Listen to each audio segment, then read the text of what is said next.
नमस्कार साथियों, आप सभी का डायरेक्शन विजन के ऑनलाइन यूट्यूब प्लेटफॉर्म में स्वागत है। हम आज बात करेंगे EME element of mechanical engineering की। हालांकि हम लोग एलिमेंट ऑफ मैकेनिकल इंजीनियरिंग की जो क्लास था, जो मैकेनिकल का पोर्शन था, वो हम लोग ऑलरेडी कई सारे क्लास में लाइव क्लास में डिस्कस किया गया था। बट आज जो हम लोग थर्मोडायनेमिक्स में देखेंगे और ये वन शार्ट होगा में हम लोग जैसे zero class first class second ला ये इंपॉर्टेंट है। हमने देखा कि सेमेस्टर एग्जामिनेशन के पेपर में आया है, तो हम उसी पॉइंट ऑफ व्यू से डिस्कस करेंगे जो सेमेस्टर एग्जामिनेशन के पेपर में आया गया है। तो थोड़ा सा हम लोग डिस्कस करते हैं। पहले ऊष्मा क्या होता है, हीट। देखिए, हम इंग्लिश में लिखेंगे बट उसका एक्सप्लेनेशन हिंदी में करेंगे। बस आप उसको समझेंगे ताकि उसी समझने के अकॉर्डिंग आप पेपर में लिख पाएंगे। जैसे हीट, ऊष्मा क्या है। यदि हम बता दें कि ऊष्मा क्या है, आपसे हम पूछे कि ऊष्मा क्या है, तो हमने कहा हीट। हीट क्या है, तो कहेंगे heat is the form of energy. ऊष्मा क्या है, heat is the form of energy. Heat is form of energy. Heat is the form of energy that can be transferred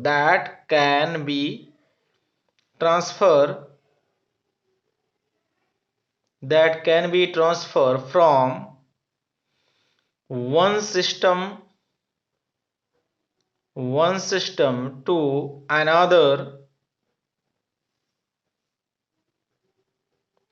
another system due to temperature difference. due to temperature difference कहेंगे कि heat एक ऐसा energy का formation है जो हमेशा एक जगह से दूसरे जगह पर ट्रांसफर किया जा सकता है। किसके द्वारा, टेम्परेचर डिफरेंस के द्वारा। तो टेम्परेचर डिफरेंस हीट के ट्रांसफर में एक ग्रेडियंट के रूप में कार्य करता है। जैसे कि हम वाटर का फ्लो कराते हैं तो कहते हैं कि प्रेशर लेवल के कारण, यानी प्रेशर का डिफरेंस है तभी वाटर फ्लो करेगा। जैसे इलेक्ट्रिसिटी फ्लो कराना है तो आप कहेंगे पोटेंशियल डिफरेंस चाहिए। उसी प्रकार से हीट का फ्लो कराना है तो आपको टेम्परेचर डिफरेंस चाहिए। मतलब दो बॉडी का टेम्परेचर में यदि अंतर है तो हमेशा हायर बॉडी टेम्परेचर से लोअर बॉडी टेम्परेचर की ओर हीट का फ्लो होगा। तो कहा जाता है heat is the form of energy. Heat एक ऐसा एनर्जी का फॉर्म है जो ट्रांसफर होता है वन सिस्टम से अनदर सिस्टम में, एक सिस्टम से दूसरे सिस्टम में ट्रांसफर होता है, लेकिन किसके कारण, टेम्परेचर डिफरेंस के कारण। तो हीट एक ऐसी ऊर्जा है या जो हमेशा एक सिस्टम से दूसरे सिस्टम पर टेम्परेचर यानी कि ताप अंतर के कारण ट्रांसफर होता है। ठीक है ना। तो इसको हम क्यू से रिप्रेजेंट करते हैं, जिसका यूनिट हम लोग किलो जूल या जूल लिखते हैं। इसको हम किससे रिप्रेजेंट करते हैं, क्यू से। क्यू जिसका यूनिट हम लोग जूल बोलते हैं अथवा किलो जूल। इतना आप समझ गए होंगे। और हम थोड़ा सा इसमें डिस्कस किया जाए। मान लीजिए हमारा ये सिस्टम है और सिस्टम के बाहर हमारा सराउंडिंग होता है। सिस्टम के बाहर हमारा क्या होता है, सराउंडिंग। यदि हम बात करें कि हम यदि सराउंडिंग से सिस्टम में ऊष्मा देते हैं, और दूसरा बात कर दे कि मान लीजिए हमारा ये सिस्टम है और ये बाहर का आपका क्या कहलाता है, सराउंडिंग है। और ये जो वातावरण, इसको हम बाउंड्री बोलते हैं। यानी ये हमारा क्या है, बाउंड्री है। इसको हम बोल सकते हैं कि यह बाउंड्री है। ठीक है ना, बाउंड्री है।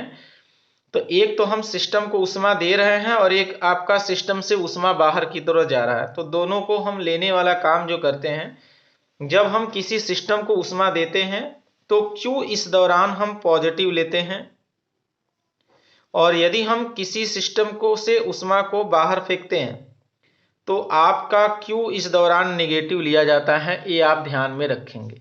तो क्यू कब, जब हम सिस्टम को ऊष्मा देते हैं तो उस दौरान हम क्यू पॉजिटिव होगा, और यदि सिस्टम से ऊष्मा को बाहर निकाल रहे हैं तो क्यू आपका नेगेटिव होगा।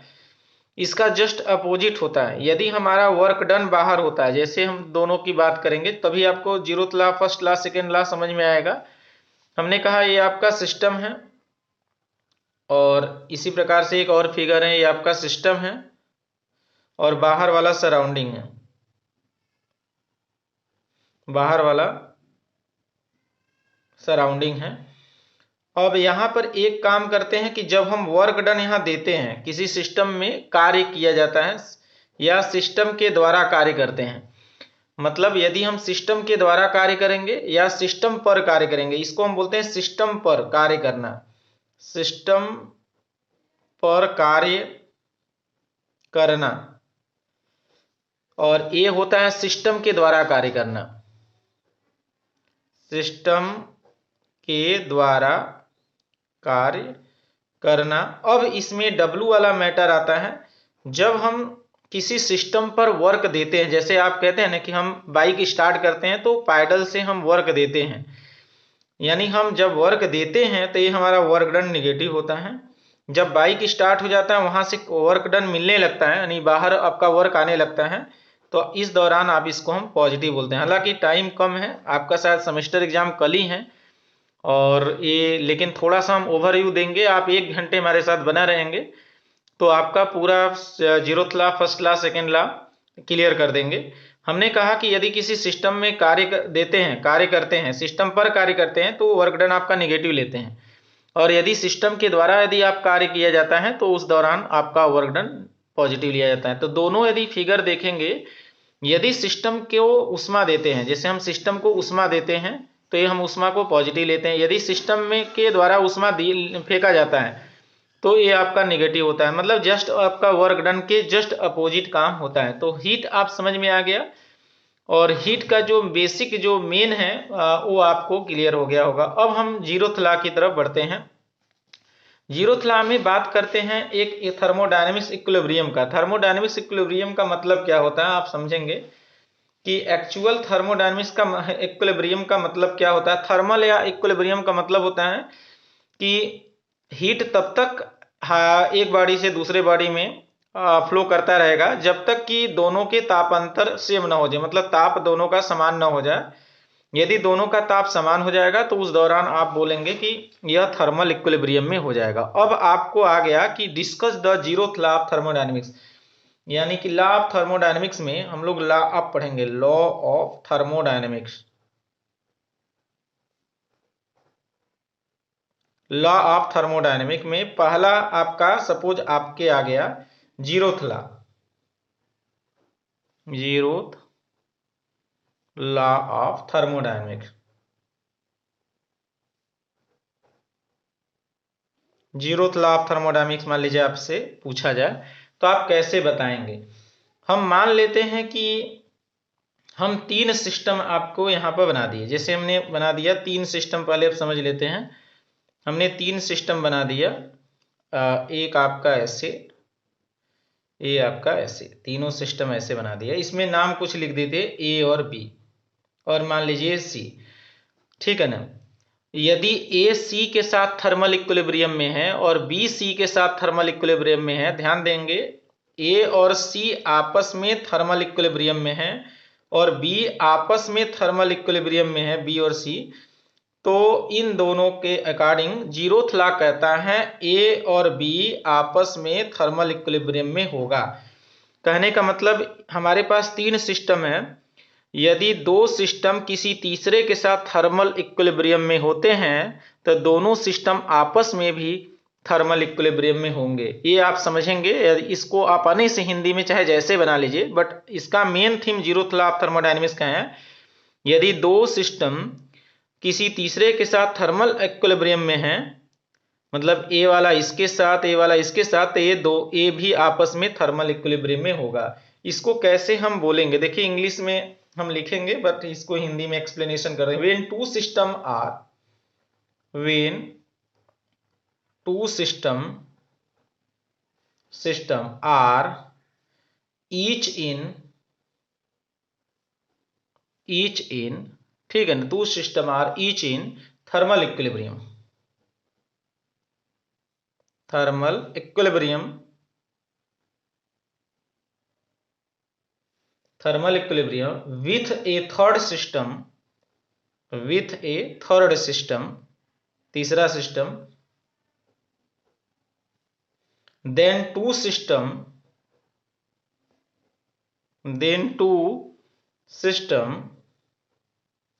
then two system are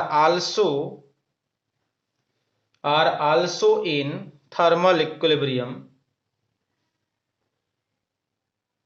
thermal equilibrium, ठीक है ना, आल्सो इन थर्मल इक्विलिब्रियम। देखिए फिर है when two system are in each in thermal equilibrium with a third system, जब दो सिस्टम किसी तीसरे के साथ थर्मल इक्विलिब्रियम में है, then two system are also in thermal equilibrium, जब ये दोनों सिस्टम आल्सो आपका थर्मल इक्विलिब्रियम में होगा। तो आप इसको समझ लेंगे, जब आप इसको मेन महसूस करते हुए समझ गए होंगे तो आप हिंदी में भी आप लिख सकते हैं अपने से कि जब दो सिस्टम किसी तीसरे के सिस्टम के साथ उसमें संतुलन में, उसमें इक्विलिब्रियम में है, थर्मल इक्विलिब्रियम में है, तो आपस में दोनों सिस्टम भी थर्मल इक्विलिब्रियम में होते हैं। यही आपका क्या कहते हैं कि ये law of zeroth law of thermodynamics है, जीरोथ लॉ ऑफ थर्मोडायनेमिक्स है। ठीक है ना, इसको हम ऐसे लैंग्वेज में बोल सकते हैं ए एंड सी, ऐसे लिख सकते हैं ए एंड सी, ठीक है ना, B and C are in thermal equilibrium,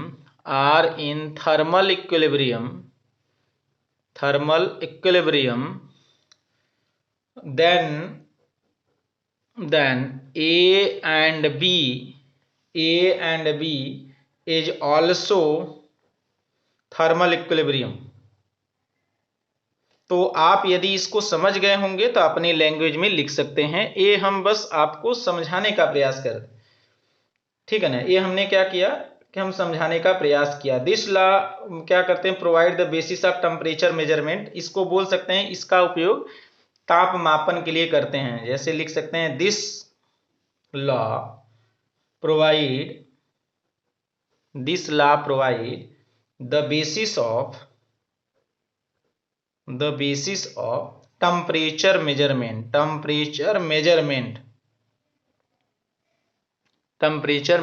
okay, तो टेम्परेचर मेजरमेंट हमने यहां पर बता दिया। ये आपका जीरोथ लॉ आया, आप इसको किसी भी तरीके से हल कर सकते हैं। हमने इसको आपको बता दिया कि जब दो सिस्टम किसी तीसरे सिस्टम के साथ थर्मल इक्विलिब्रियम में होगा तो दोनों सिस्टम आपस में थर्मल इक्विलिब्रियम होगा। इसका हम लोग ऐसे भी बता दिए, इसी को लैंग्वेज में लिख करके बता दिए। ओके, आगे बढ़ते हैं फर्स्ट लॉ ऑफ थर्मोडायनेमिक्स की तरफ। फर्स्ट लॉ ऑफ थर्मोडायनेमिक्स की तरफ बढ़ते हैं। देखिए इसमें फर्स्ट लॉ ऑफ थर्मोडायनेमिक्स, उष्मा गति का प्रथम नियम, first law of thermodynamics, first law of thermodynamics, उष्मा गति का प्रथम नियम। ठीक है ना, उष्मा गति का प्रथम नियम किस पे आधारित रहता है, ऊर्जा के संरक्षण पर आधारित। Energy can neither created not destroyed through it can be transfer from one form to another form, ऊर्जा को नष्ट किया न तो उत्पन्न किया जा सकता है न तो नष्ट किया जा सकता है, केवल उसका प्रारूप बदला जा सकता है, एक फॉर्म से दूसरे फॉर्म में बदला जा सकता है, इसी फॉर्म में बोला जाता है। तो कहा जाता है, जैसे हम पहले टेक्निकल लैंग्वेज में समझाएं तो heat and work are mutually convertible, ऐसे बोल दे हीट, ठीक है ना, ये आपका रिवर्सिबल प्रोसेस के अकॉर्डिंग है। वर्क, इसको हम बोलेंगे हीट, आप समझे होंगे हीट क्या होता है। Heat and work are mutually convertible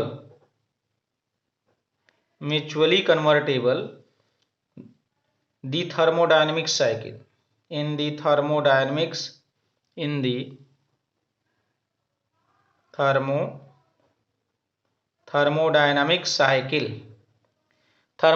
cycle के अंतर्गत हीट और वर्क म्यूचुअली कन्वर्टेबल होते हैं।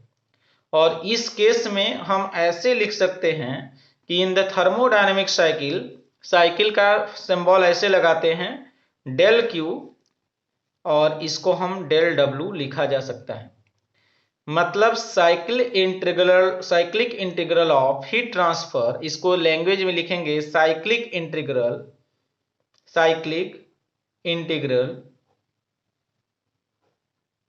Of heat transfer is equal to cyclic integral of work transfer. ये तो मैथमेटिकल हो गया, मतलब हीट और वर्क आपस में म्यूचुअली कन्वर्टेबल होगा ना। इसको हम कैसे लिख सकते हैं? कहेंगे कि heat and mechanical work are mutually convertible when a close system undergo a thermodynamic cycle, the net heat transfer is equal to net work done transfer. ठीक है ना, तो इसी को हम ऐसे भी बोल सकते हैं। कैसे बोल सकते हैं? कहेंगे कि when a close system undergo a thermodynamic cycle, लिख दें। देखिए इसको बोला जाता है व्हेन ए क्लोज सिस्टम, किसी क्लोज सिस्टम में लिखे when a close system, when a close system, बंद निकाय ना, close system undergoes A thermodynamic, close system A thermodynamics undergo A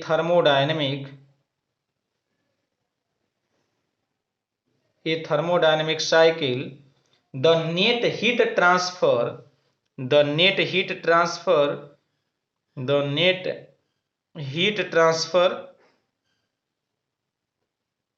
is equal to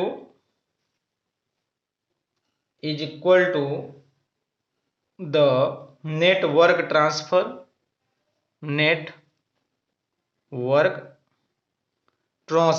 ना, ये आपका है। अब इसको यदि आप समझ गए होंगे कि heat and work are mutually convertible, इतना यदि मेन पॉइंट आप सेमेस्टर एग्जामिनेशन में लिखेंगे, उसके बाद आप बोल सकते हैं कि cyclic integral of heat transfer is equal to cyclic integral of work transfer, या बोल सकते हैं अपने से कि किसी क्लोज सिस्टम में थर्मोडायनेमिक साइकिल के दौरान जो भी हमारा नेट हीट ट्रांसफर होता है वही वर्क ट्रांसफर के बराबर होता है।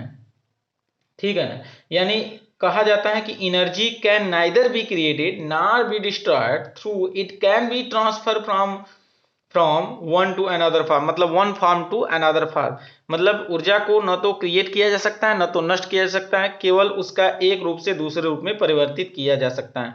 कहा जाता है कि वर्क को टोटल हीट में बदला जा सकता है, लेकिन टोटल हीट को वर्क में बदला नहीं जा सकता है। इसलिए कुछ थर्मोडायनेमिक्स के फर्स्ट लॉ के कुछ अपवाद हैं, इस पे हम लोग ज्यादा फोकस नहीं करेंगे क्योंकि आपको मेन हम पॉइंट डिस्कस कर रहे हैं। और हम अब बात करेंगे थर्मोडायनेमिक्स के सेकेंड लॉ का। तो आप जीरोथ लॉ देख लिए, फर्स्ट लॉ देख लिए, और सेकेंड लॉ में बात करेंगे। यहाँ पर दो स्टेटमेंट सेकेंड लॉ का आता है। देखिए कौन कौन से लॉ आते हैं सेकेंड लॉ के, ये हम लोग डिस्कस करेंगे इसको। अब यहाँ पर बात करेंगे second law, thermodynamics second law,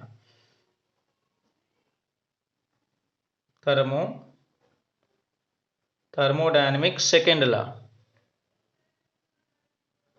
ये इसके दो स्टेटमेंट है। एक स्टेटमेंट होता है Kelvin Planck statement, Kelvin Planck statement ये, और दूसरा होता है क्लैसियस स्टेटमेंट, क्लैसियस स्टेटमेंट। तो ये हमारा जो होता है ये हीट इंजन के लिए होता है। ये आपका होता है refrigerator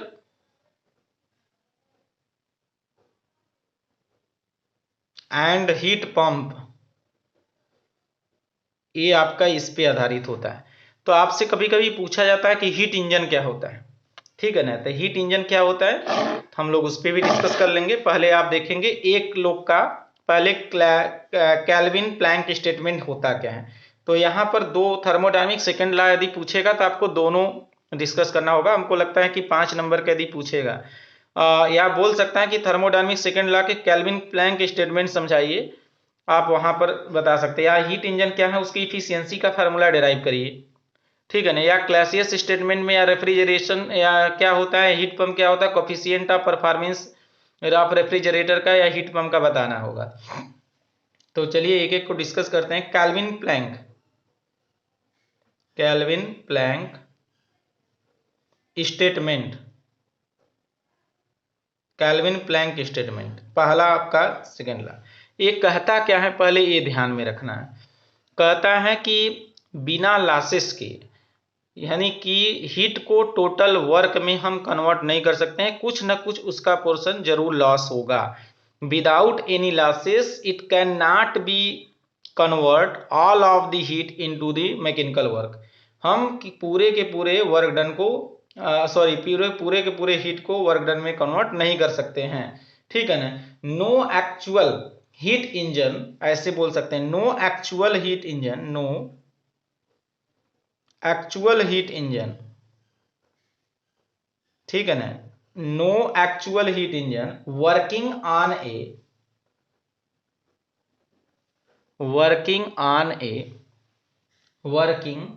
on a cyclic process या थर्मोडायनेमिक साइक्लिक प्रोसेस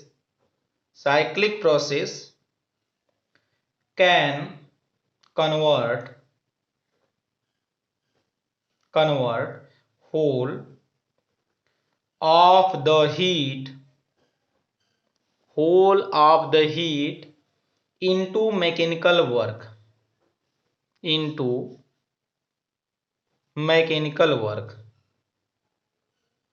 फिर से सुनेंगे, नो एक्चुअल हीट इंजन, ऐसा कोई वास्तव में हीट इंजन नहीं है जो working on a thermocyclic process, जो किसी साइक्लिक प्रोसेस के दौरान कन्वर्ट करता है whole of the heat into mechanical work. ऐसा कोई हीट इंजन नहीं है जो पूरे हीट को मैकेनिकल वर्क में क्या करे, कन्वर्ट कर दे, ठीक है ना। No actual heat engine working on a cyclic process can convert whole of the heat into the mechanical work. ऐसा कोई नहीं इंजन है जो कि पूरे के पूरे हीट को हमारा मैकेनिकल वर्क में कन्वर्ट कर सकता हो, ठीक है ना।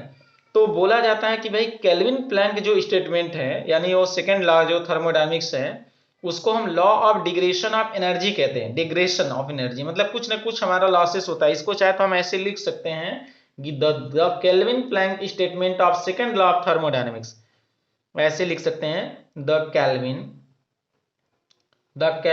Planck statement, the Kelvin Planck statement of second law of thermodynamics, second law of thermodynamics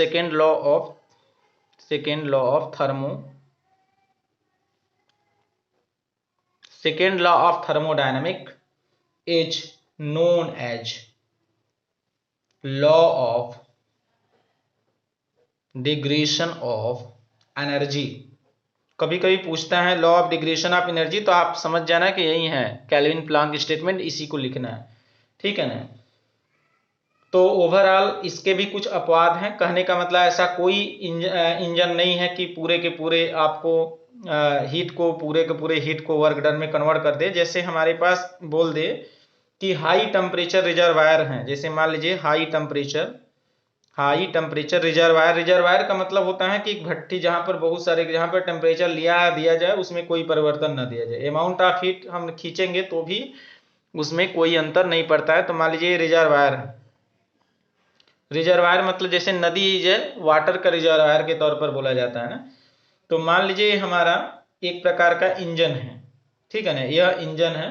हम बोल दे कि भाई यहां से हीट लिया और इस पूरे हीट को इन्होंने क्या कर दिया कि इस पूरे हीट को इन्होंने कन्वर्ट कर दिया। तो ऐसा नहीं है, यहाँ पर आपका जीरो है, मतलब ये Q1 ये हीट लिया, Q2 की वैल्यू जीरो हो गया, ठीक है ना। ये टोटल Q1 किस में कन्वर्ट कर दिया, वर्क डन में कन्वर्ट कर दिया। तो ऐसा पॉसिबल नहीं है कि हम हाई टेम्परेचर बॉडी से मतलब रिजर्वायर से हीट को खींचे और टोटल का टोटल वर्क डन में बदल दिए, ऐसा नहीं है, ये अपवाद है। हीट इंजन जो वेटलाइट the second law of thermodynamics का जो ppm2, आप कभी नाम सुनेंगे जब बहुत ज्यादा डीपली हम थर्मोडायनेमिक्स डिस्कस करेंगे सेकेंड ईयर के फर्स्ट सेमेस्टर में, जब थर्मोडायनेमिक्स था। अभी आप EME पढ़ रहे हैं तो EME में बस थोड़ा जानकारी बस लीजिए, ठीक है ना। तो हीट इंजन, अब इसमें क्या बोला जाता है, मान लीजिए कि रिजर्वायर है, मान लीजिए कि यह हाई टेम्परेचर है, हाई टेम्परेचर एट टेम्परेचर यहाँ आपका मान लीजिए T1 है, और यहाँ से इन्होंने Q1 हीट लिया, ये इंजन को दिया, और इस प्रकार से इन्होंने क्या किया, और इसमें कुछ लॉसेस हो गया Q2, और बचा जो है ये वर्क डन में बदल दिया। तो ये वर्क डन इंजन ने कितना किया, तो कहेंगे Q1 माइनस Q2 बोलेगा। तो ये जो Q1 के बाद ये कहाँ चला जाएगा, लोअर बॉडी टेम्परेचर में, लो टेम्परेचर रिजर्वायर में, और मान लेते हैं इसका टेम्परेचर कितना है, T2 है, ठीक है ना। तो ओवरऑल ये जो हमारा है ये हीट इंजन है। तो जब किसी हीट इंजन, जैसे आपने कहा कि पेट्रोल इंजन मान लीजिए है, तो पेट्रोल इंजन में हमने क्या किया कि फ्यूल दिया, हीट दिया, तो हीट के द्वारा कुछ लॉसेस भी होता है, जैसे एग्जॉस्ट के द्वारा कुछ गैसेस बाहर निकल जाते हैं, तो उसका जो टेम्परेचर होता है वो कम होता है। तो ये वाला जो है वो आपका लो टेम्परेचर हमारा है, और ये वाला जहाँ से जलाया जाता है हाई टेम्परेचर है। तो पूरा पूरा टेम्परेचर को, पूरे के पूरे हीट को वर्क डन में नहीं कन्वर्ट करता है, उसमें कुछ ना कुछ लॉसेस हो जाता है। जब आप देखे होंगे साइलेंसर से जो फ्लू गैसेस बाहर हो जाता है। तो ओवरऑल कहने का मतलब कुछ ना कुछ लॉसेस होता है, यही इन्होंने बताया।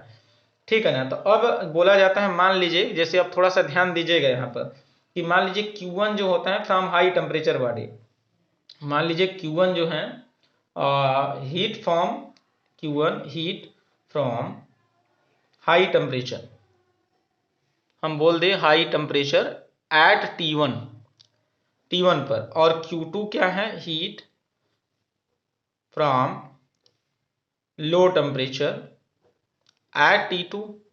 ठीक है ना। मतलब हीट सप्लाई इसको बोल सकते हैं। Q1 क्या है, एक प्रकार का हीट सप्लाई है, इसको हम Q1 को बोल सकते हैं कि यह हीट सप्लाई किया गया है। और एक Q2 क्या है, हीट रिजेक्ट किया गया, हीट रिजेक्ट। ठीक है ना। इसको ऐसे भी लिख सकते हैं, Q1 is equal to heat supply at temperature T1 और Q2 heat rejected at lower temperature T2 ना, ऐसे बोल सकते हैं। इफिशियंसी मेन हमको बताना है कि व्हाट इज द इफिशियंसी। तो हम लोग का एक इफिशियंसी का फार्मूला क्या होगा, ये आपको जानना पड़ेगा। वर्क ऑब्टेन्ड, वर्क ऑब्टेन्ड, आप कभी मैकेनिक्स में भी आप इफिशियंसी फार्मूला लिखे होंगे तो उसमें सेम होता है, आउटपुट अपॉन इनपुट। तो आउटपुट यहाँ पर ए आपका आउटपुट है, ठीक है ना, और ये आपका क्या है, इनपुट। तो सिंपल सा आउटपुट अपॉन इनपुट होता है, लेकिन इसको फार्मूले के रूप में कैसे लिखेंगे, वर्क ऑब्टेन्ड, मतलब इंजन में प्राप्त work upon heat supply, heat supply. अब आप वर्क ऑब्टेन बराबर जानते क्या होता है, heat supply minus heat rejected upon heat supply.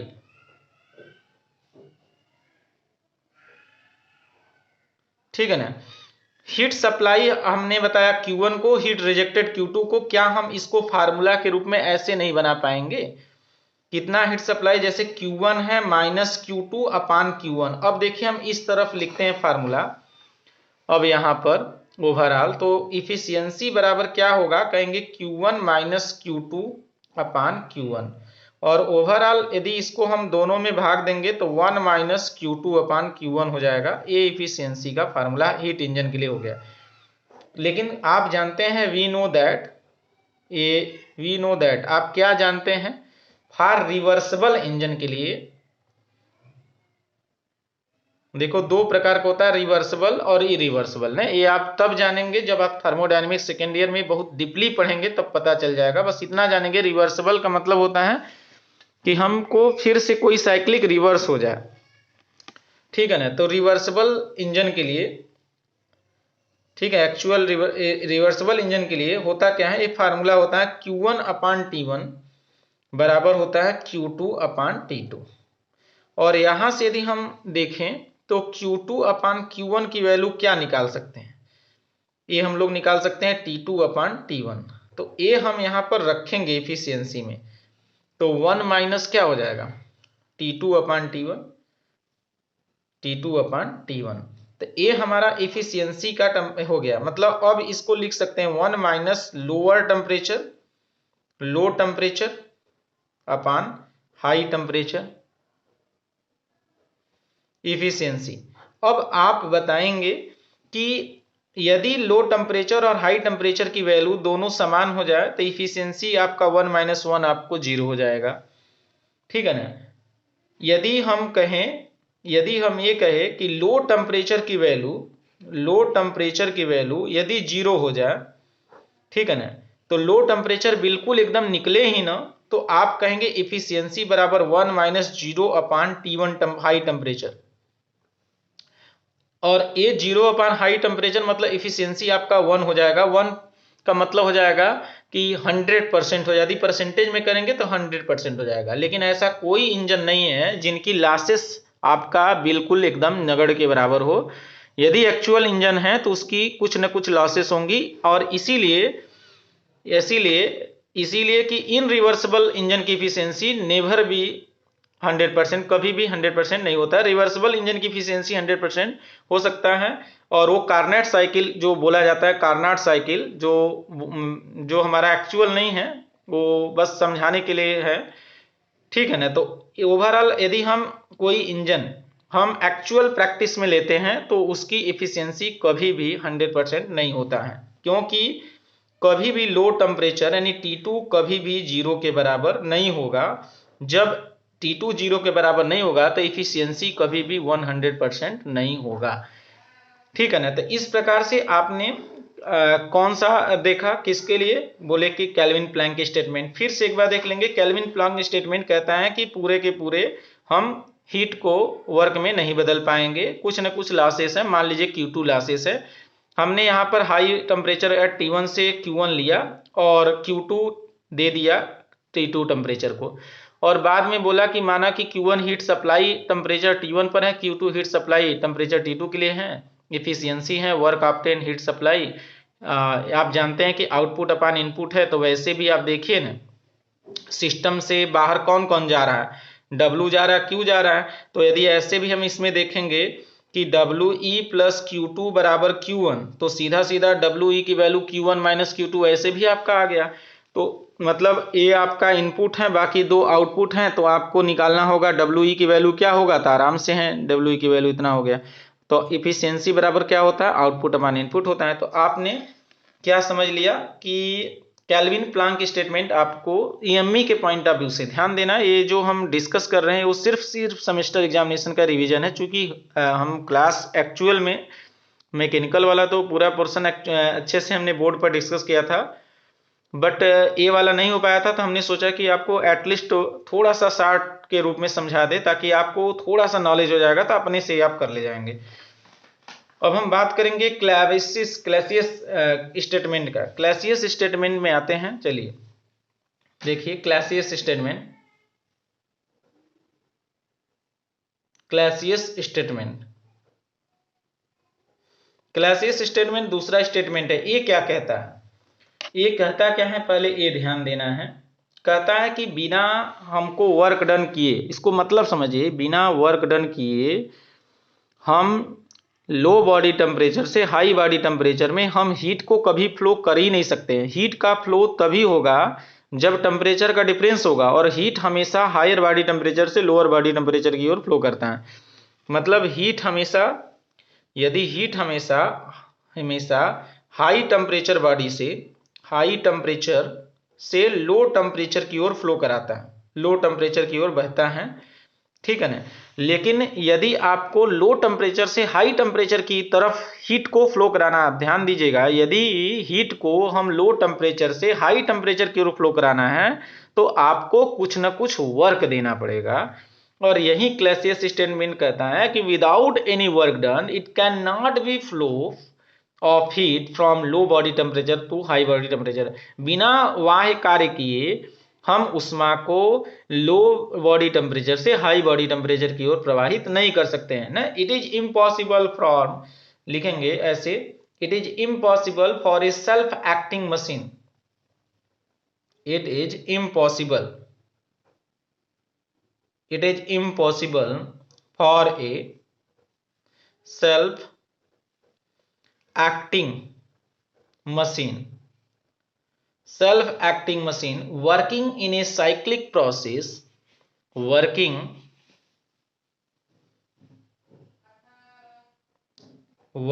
in a cyclic process, working in a cyclic process to transfer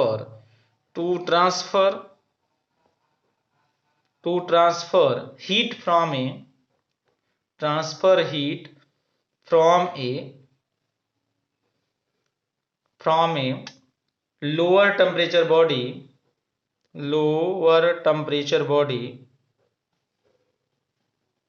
to higher temperature to higher temperature body.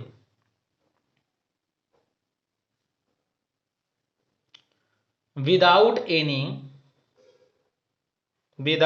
any external source।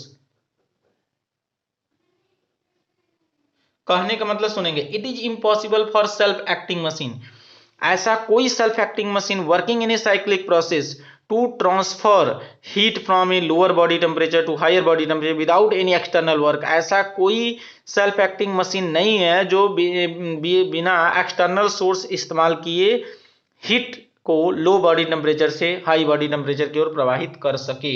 ठीक है ना।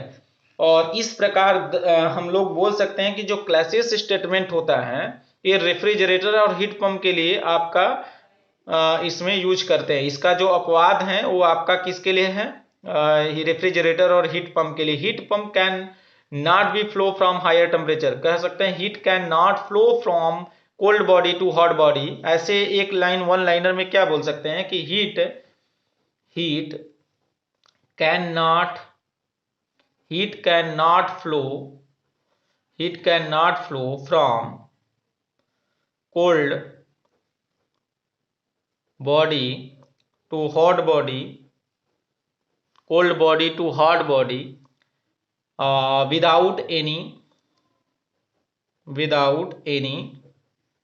Mechanical work ना।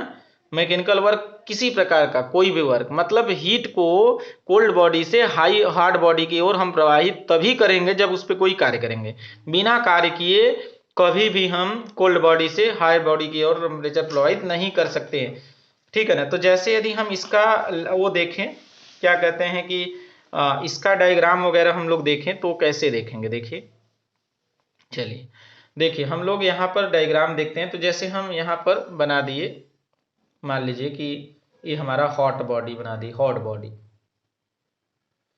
T1 है, ये आपका मान लीजिए ये आपका कोल्ड बॉडी। ठीक है ना। ये हम रेफ्रिजरेटर या पंप कुछ भी बोल सकते हैं, अभी हमारे पर कुछ भी हो सकता है। हमने कहा कि Q2A है, ये आपका Q1 है ना। ये अपवाद है, यदि ये अपवाद है कि हमने इससे खींचा और यहाँ पर ले जा करके दे दिया। ठीक है ना। मतलब कोल्ड बॉडी से हॉट बॉडी में टेम्परेचर को हम फ्लो, ये इसको हम ppm2 बोलेंगे। बाद में आप पता चल जाएगा कि परपेचुअल मोशन मशीन 2 आपका होता है। ये हम कहने का मतलब कि ये कभी ऐसा नहीं हो सकता है। तो क्या हो सकता है, देखिए अब यहाँ ध्यान देना है। जैसे हमारे पास अब एक रेफ्रिजरेटर का पहले हम देखते हैं और उसके बाद हीट पंप का देख लेते हैं।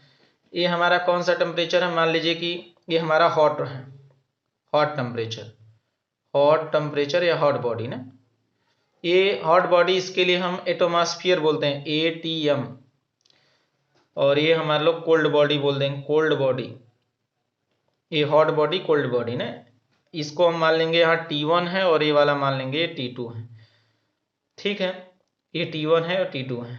और यहाँ से हमने इस पे रेफ्रिजरेटर वर्क किया। जैसे आप देखे होंगे कंप्रेसर, रेफ्रिजरेटर में कंप्रेसर चलता है ना, कंप्रेसर, ये हम वर्क देते हैं तभी तो हमारा वो जो चैम्बर है वो ठंडा करता है। तो ये मान लीजिए यहाँ से हम लोग लिए और ये Q1 दे दिया, तो ओवरऑल 2 जा रहा है। कितने जा रहा है, 2, यानी कि ये WR भी हम दे रहे हैं और इधर से Q2 खींचा भी जा रहा है। तो ओवरऑल यहाँ पर जाने वाला दोनों ऐड हो जाते हैं, Q1 प्लस WR। तो Q1 प्लस WR ये ऐड हो जाते हैं, कहने का मतलब ये है। ठीक है ना। तो वो आगे यदि हम बात करेंगे तो इसमें देखेंगे तो ये हमारा कोल्ड बॉडी है और यहाँ का टेम्परेचर T2 जो है वो T1 से कम है, बड़े ध्यान से देखेंगे। और हमको रेफ्रिजरेटर के द्वारा इसको हम ठंडा करना, मतलब चैम्बर को ठंडा करना है। कहाँ फेंकना है हीट को, एटमॉस्फेयर में। मतलब जो भी आप रेफ्रिजरेशन से कुछ ठंडा करते हैं उसके चैम्बर को, तो वो कोल्ड है और ज़्यादा टेम्परेचर, तो इसमें इसके हीट को हम खींच रहे हैं इसी वर्क करके, इस कंप्रेसर के द्वारा वर्क करके हम इसके चैम्बर को हीट कर रहे थे। ये वाला हमारा कोल्ड बॉडी हो जाएगा और ये वाला हॉट बॉडी हो जाएगा, इसलिए ये T2 हमारा T1 से कम टेम्परेचर हो गया। ये तो हमारा रेफ्रिजरेटर के लिए हो गया। और यदि हमारा पंप के लिए क्या हो जाएगा, पंप, हीट पंप। तो जैसे हम पंप की बात करें तो यहाँ पर आपको पंप का मतलब हीट को पंप करना। हीट को पंप करने का मतलब ये है कि हीट को पंप करना मतलब ये आपका हॉट बॉडी को और हॉट बनाना। ये मान लीजिए टेम्परेचर T2 है, ठीक है ना, और ये हमको कोल्ड बॉडी टेम्परेचर है, कोल्ड बॉडी, और cold body at T2।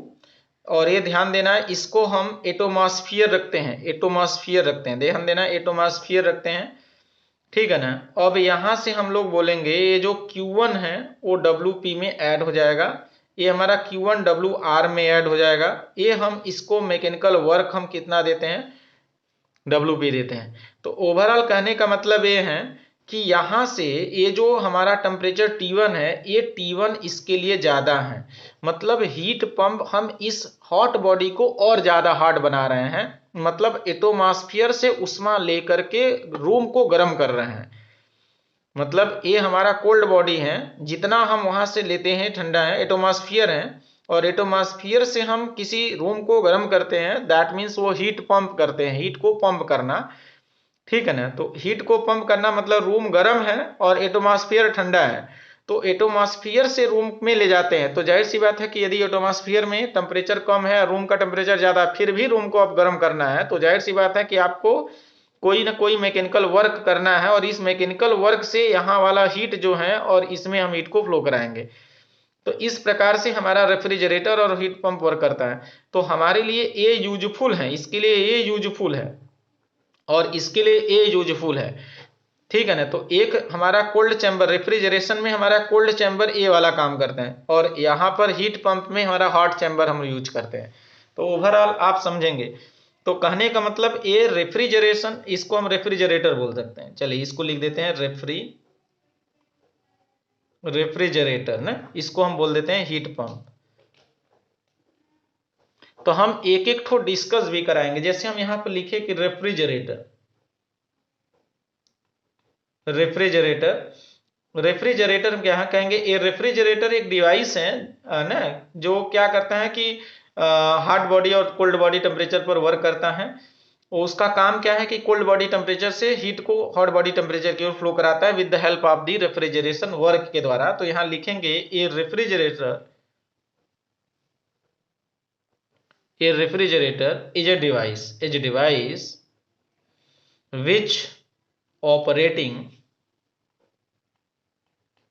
which operating a cyclic process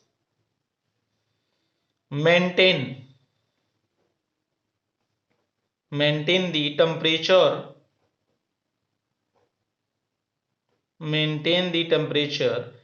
of cold body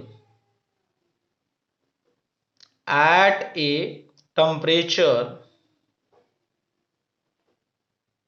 lower than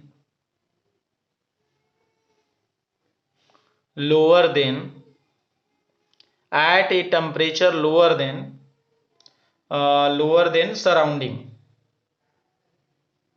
surrounding का मतलब बाहर, वातावरण से। कहना है ये रेफ्रिजरेटर एक ऐसा डिवाइस है which operating A cyclic process, जो किसी साइक्लिक प्रोसेस के दौरान मेंटेन करता है टेम्परेचर ऑफ कोल्ड बॉडी का, मतलब कोल्ड बॉडी चैम्बर का टेम्परेचर मेंटेन करता है at a temperature lower than surrounding, जो सराउंडिंग से कम टेम्परेचर को मेंटेन करता है। रेफ्रिजरेटर एक ऐसा डिवाइस है जो कोल्ड चैम्बर के टेम्परेचर को सराउंडिंग के टेम्परेचर से लोअर टेम्परेचर मेंटेन करता है। जैसे आप फ्रिज देखे होंगे घरों में, वो रेफ्रिजरेटर उसी लिए बोलते हैं, वो उसका काम हम लोग का रहता है कि ठंडा करना होता है। लेकिन इसमें मुख्य बिंदु ये है, मुख्य पॉइंट जो ये है कि जो रेफ्रिजरेटर में एटमॉस्फेयर वर्क करता है वो हॉट बॉडी का वर्क करता है। यानी इसको हम नोट करके चाहे तो लिख सकते हैं, in case of refrigerator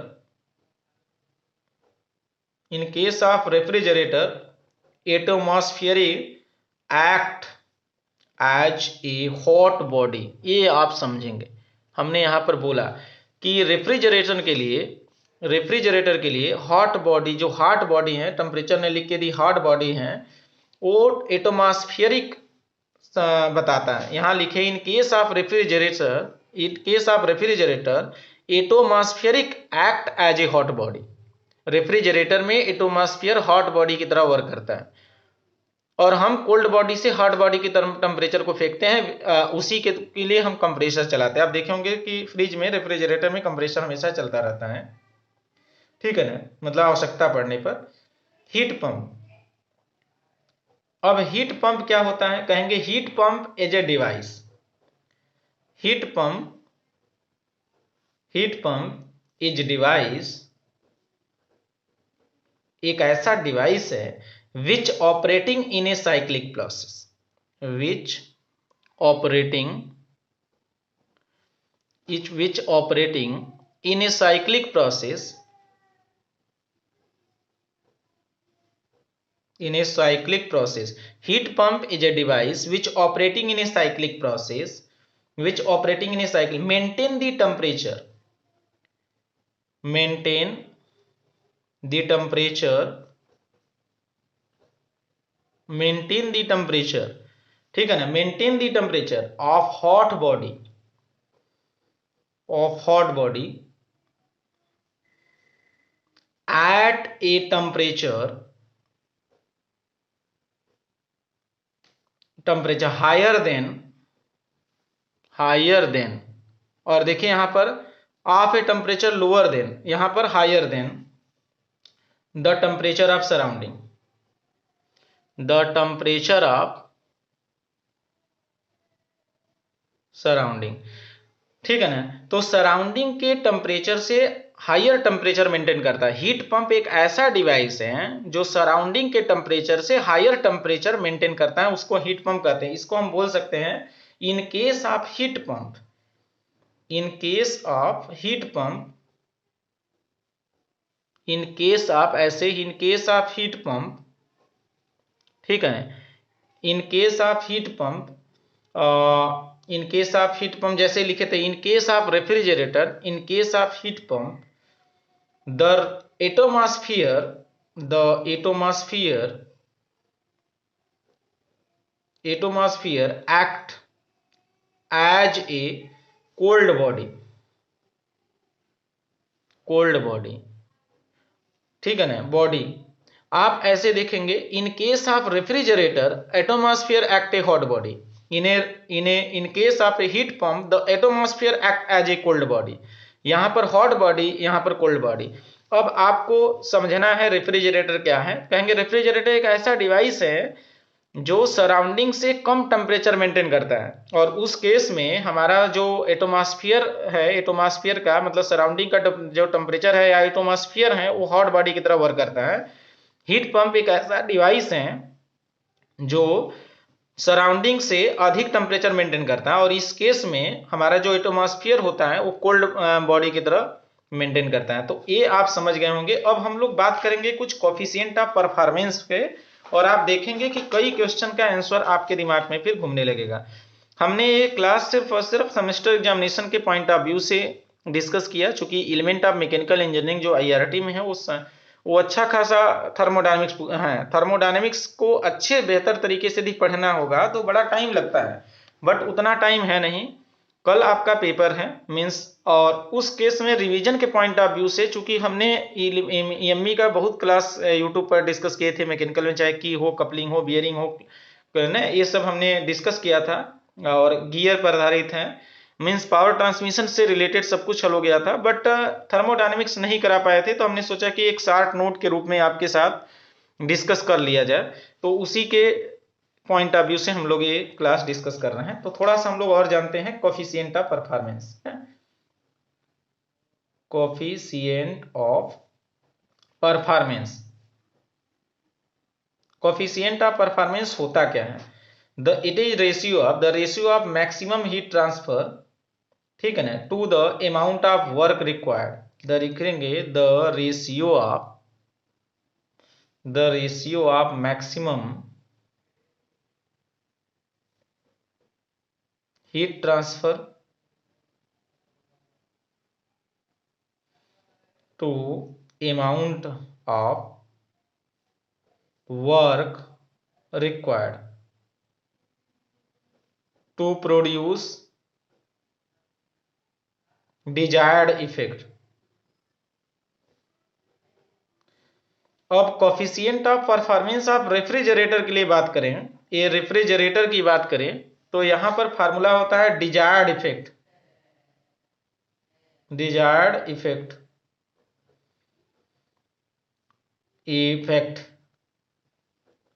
upon work done, ठीक है ना। डिजायर्ड इफेक्ट, अब देखिए यहां पर फिगर में देखिए, ये हमारा जो है डिजायर्ड इफेक्ट है, ये हमारा डिजायर्ड इफेक्ट है।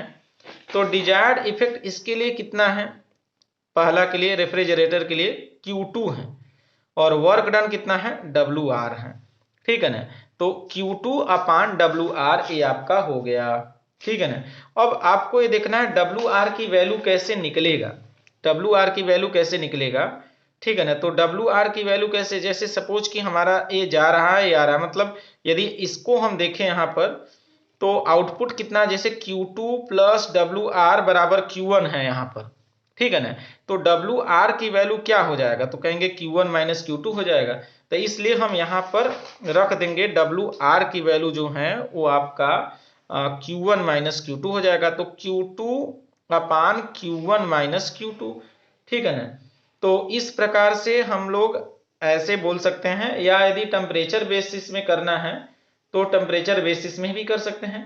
टेम्परेचर बेसिस में यदि करना है तो जैसे हमने कहा कि आप Q2 से भाग दे दीजिए, तो Q2 से भाग देंगे तो आपका हो जाएगा 1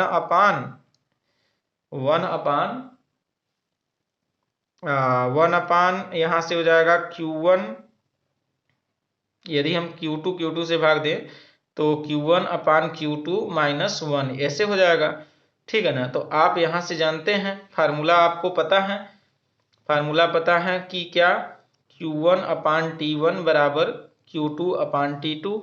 तो आपको यहाँ से Q1 अपान Q2 की वैल्यू निकाल सकते हैं T1 अपान T2 करके, तो 1 अपान T1 अपान T2 माइनस 1 हो जाएगा। तो ओवरऑल आपका T2 अपान T1 माइनस T2, ये फार्मूला किसके फॉर्म में हो जाएगा, टेम्परेचर के फॉर्म में आपका रेफ्रिजरेटर का कोफिशिएंट ऑफ परफॉर्मेंस हो जाएगा। डिजायर्ड इफेक्ट हमारा Q2 है, जो हमारा हीट निकलता है तो वही हमारा Q2 है, ठीक है ना। अब हम कोफिशिएंट ऑफ परफॉर्मेंस की बात करेंगे, किसके लिए, coefficient of performance of heat pump के लिए हम बात करेंगे। अब हीट पंप के लिए, हीट पंप के लिए तो coefficient of performance of heat pump के लिए बात करेंगे, तो सेम टू सेम उसी प्रकार से हमारा काम होता है डिजायर्ड इफेक्ट। डिजायर्ड इफेक्ट यहाँ पर कितना है, देखिए यहाँ पर डिजायर्ड इफेक्ट जो है, इसको हम ऐसे लिखें तो ये हमारा WP है, ये हमारा डिजायर्ड इफेक्ट यहाँ पर Q1 है, मतलब कितना हम हीट की आवश्यकता कर रहे हैं, मतलब हम लोग की यूजफुल कौन सा है, यूजफुल हमारा ऊपर है, इसके लिए यूजफुल कौन सा है, नीचे है। हम कितना हीट यहाँ से खींच रहे हैं और यहाँ पर हम कितना हीट इसको दे रहे हैं। तो डिजायर्ड इफेक्ट हमारा यहाँ के लिए Q1 है और यहाँ के लिए Q2 है, बस यही अंतर है। और इसीलिए यहाँ पर जो डिजायर्ड इफेक्ट हमारा होगा वो आपका Q1 होगा, और इसके लिए हमारा ये WP होगा, और WP की वैल्यू वही काम करेगा, WP बराबर Q1 माइनस Q2 ही होगा, और इसलिए यहाँ पर Q1 अपान Q1 माइनस Q2 ये हमारा coefficient of performance of heat pump है। यदि इसको हम Q1 से भाग दे देते हैं तो 1 अपान 1 माइनस Q2 अपान Q1 हो जाएगा, और Q1 अपान T1 बराबर होता है Q2 अपान T2 रिवर्सिबल के लिए, जैसे कि हम लोग अभी पिछले वाले तुरंत डेरिवेशन में हमने कराया था। तो आप देखेंगे Q2 अपान Q1 बराबर जो हो जाएगा T2 अपान T1 हो जाएगा, और यहाँ रखेंगे 1 अपान 1 माइनस T2 अपान T1, ठीक है ना। तो ये आपका हो जाएगा, ऊपर जाएगा T1 अपान T1 माइनस T2, तो ये हम लोग का कोफिशिएंट ऑफ परफॉर्मेंस आपका आ जाएगा। तो हम लोग यदि फार्मूला के रूप में लिखे coefficient of performance of refrigerator, तो आपको मिलेगा T2 अपान T1 माइनस T2, ये आपका coefficient of performance, coefficient of performance of heat pump की बात करें तो आपका प्राप्त होगा T1 upon T1 minus T2। Coefficient of performance तय हो गया। यदि हम लोग इफिशियंसी की बात करें, इंजन की, हीट इंजन की इफिशियंसी की बात करें, तो आपने यहाँ पर देखा कि यहाँ पर 1 माइनस T2 अपान T1 देखा, या T1 माइनस T2 अपान T1 देखा, ठीक है ना। तो T1 माइनस T2 अपान T1, तो ये तीनों फार्मूला हमने आपको ये डिस्कस करा दिया, ठीक है ना। तो कोफिशिएंट ऑफ परफॉर्मेंस क्या होता है, हमने बताया है कि it is the ratio of maximum heat transfer to amount of work required to produce desired effect. Amount of work, इतना हम अमाउंट वर्क को दे जो हमको डिजायर्ड इफेक्ट मिल जाए, मतलब कूलिंग हो जाए या हीटिंग हीटिंग हो जाए। तो हीटिंग कहाँ होगा, ऊपर होगा। कूलिंग कहाँ होगा, नीचे वाला खींचने वाला होगा। तो ओवरऑल ये आप समझ गए होंगे। तो ये तो था हम लोग का थर्मोडायनेमिक्स का जो बेसिक लॉ है, चाहे वो जीरोथ लॉ है, फर्स्ट लॉ है, सेकेंड लॉ, हमने दोनों डिस्कस करा दिया। कोफिशिएंट ऑफ परफॉर्मेंस आपके साथ डिस्कस कराए, चाहे वो रेफ्रिजरेटर का हो, आपका हीट पंप का हो, और हमने इफिशियंसी ऑफ हीट इंजन की बात किया। इन सभी आपको, जैसा कि हमने पेपर देखा, उस पेपर में ये सभी क्वेश्चन आए गए हैं। आप इस चीज को रिवाइज कर लेंगे। बाकी आप लोग अच्छे से एग्जाम देंगे, आपका अच्छा एग्जाम हो, बेहतर परफॉर्मेंस लाएंगे। आज के लिए बस इतना ही। आप सभी का बहुत बहुत धन्यवाद।